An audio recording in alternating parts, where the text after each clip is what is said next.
hello मरমৰ ছাত্ৰ ছাত্ৰীসকল যিসকল ছাত্ৰ ছাত্ৰী ইতিমধ্যে এইচএসএলসি পৰীক্ষা আৰু আসাম হাই মাদ্ৰাসা পৰীক্ষা পাছ কৰি হায়াৰ সেকেন্ডাৰী ফাৰ্ষ্ট ইয়াৰত এডমিশনৰ কাৰণে আবেদন কৰিছে তেওঁলোকৰ কাৰণে মই এই ভিডিঅটো বনাই আছো বহুত আৰ্জেন্ট ভিডিঅ আজিয়ে অৰ্থাৎ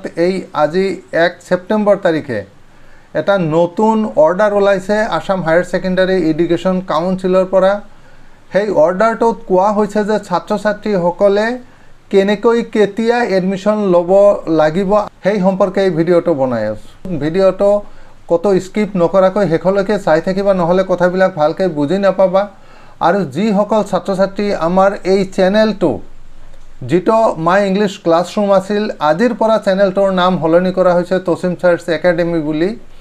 এই চেনেলটো যি সকলে প্ৰথম চাই আছে তেওঁলোকে এই চেনেলটো সাবস্ক্ৰাইব কৰি দিবা আৰু যি সকল পুৰণা ভিউয়াৰ্স আছে তেওঁলোকক ৰিকুৱেষ্ট কৰিছো তেওঁলোকে যাতে ভুল নকৰে এই চেনেলটোই আগতে আছিল মাই ইংলিশ ক্লাছৰুম আৰু আজিৰ পৰা এইটো তসিম চাৰ্চ একাডেমি বুলি নামকৰণ কৰা হৈছে এতিয়া মই কৈ আছো যে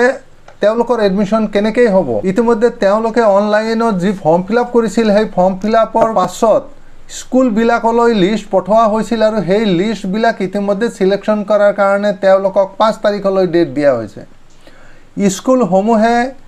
1 তাৰিখৰ পৰা অৰ্থাৎ আজিৰ পৰা 5 সেপ্টেম্বৰ তাৰিখৰ ভিতৰত তেওঁলোকৰ সিলেকশন লিষ্ট ফাইনাল কৰিব লাগিব সিলেকশন লিষ্ট আৰু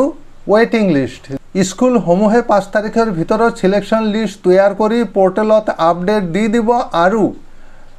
আসাম হায়াৰ সেকেন্ডাৰী এডুকেশ্যন কাউন্সিলে সেই লিষ্ট এপ্ৰুভ কৰি 6 সেপ্টেম্বৰ 11টা বজাত তেওঁলোকৰ পোৰ্টেলত আপলোড কৰি দিব আৰু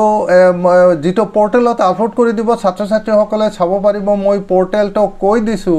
আৰু এই ভিডিঅটোৰ হেকত মই দি দিম আৰু সেই অৰ্ডাৰটো দি দিম ছাত্ৰ ছাত্ৰীসকলে ডাউনলোড কৰি চাব পাৰিব তাত কি লেখা আছে পোৰ্টেলটো হৈছে যেটো পোৰ্টেলত সিলেকশন লিষ্টটো ওলাব তেওঁলোকে নেটৰ পৰা চাব পাৰিব সেই পোৰ্টেলটো হৈছে www.dorpan.asekonline.in এই পোৰ্টেলটোত তেওঁলোকে অনলাইনত চাব পাৰিব লিষ্টটো তাৰ লগতে আসাম হায়াৰ সেকেন্ডাৰী এডুকেশ্যন কাউন্সিলৰ পৰা সেই সিলেক্টেড ক্যান্ডিডেট বিলাকৰ যেটো মোবাইল নম্বৰ দিয়া হৈছে সেই মোবাইল নম্বৰত এটা এসএমএস যাব যে তেওঁ সিলেকশন হৈছে 6 তাৰিখে পাব 6 তাৰিখে 11টা বজাত পাব আৰু এই এসএমএস পোৱাৰ পিছত তেওঁৰ এটা গুৰুত্বপূৰ্ণ কাম আছে ছাত্ৰ ছাত্ৰীসকলৰ এটা গুৰুত্বপূৰ্ণ কাম আছে হেইটো হৈছে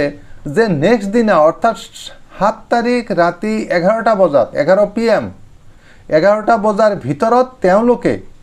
তেওঁলোকৰ যেটো ইউজাৰ আইডি আছে লগইন আইডি আছে হেইটো ইউজ কৰি ষ্টুডেন্ট পোৰ্টেলত গৈ তেওঁলোকে সিলেকশন কৰিব লাগিব এটা ইনষ্টিটিউশন যদি এটাতকৈ বেছি ইনষ্টিটিউশনত এপ্লাই কৰিছে তেওঁলোকে এটা ইনষ্টিটিউশন সিলেক্ট কৰি দিব লাগিব এইটো 7 তাৰিখ ৰাতি 11 বজাৰ ভিতৰতে দিব লাগিব আৰু এবাৰ এই ইনষ্টিটিউশন সিলেকশন কৰাৰ পাছত তেওঁলোকে কিন্তু আৰু ইনষ্টিটিউশন চেঞ্জ কৰিব নোৱাৰিব যে এইটো নহয় বেলেগ এটা ইনষ্টিটিউশনত লব চেঞ্জ কৰিব নোৱাৰিব যেটো সিলেকশন কৰি দিব হেইটোতে এডমিশন লব লাগিব আৰু এডমিশন হ'ব 8 তাৰিখৰ পৰা 12 তাৰিখৰ ভিতৰত 8 তাৰিখৰ পৰা 12 তাৰিখৰ ভিতৰত তেওঁলোকে এডমিশন কমপ্লিট কৰিব লাগিব অনলাইন এডমিশন হ'ব দুদিন আগতে শিক্ষামন্ত্ৰী মহোদয়ে কৈছে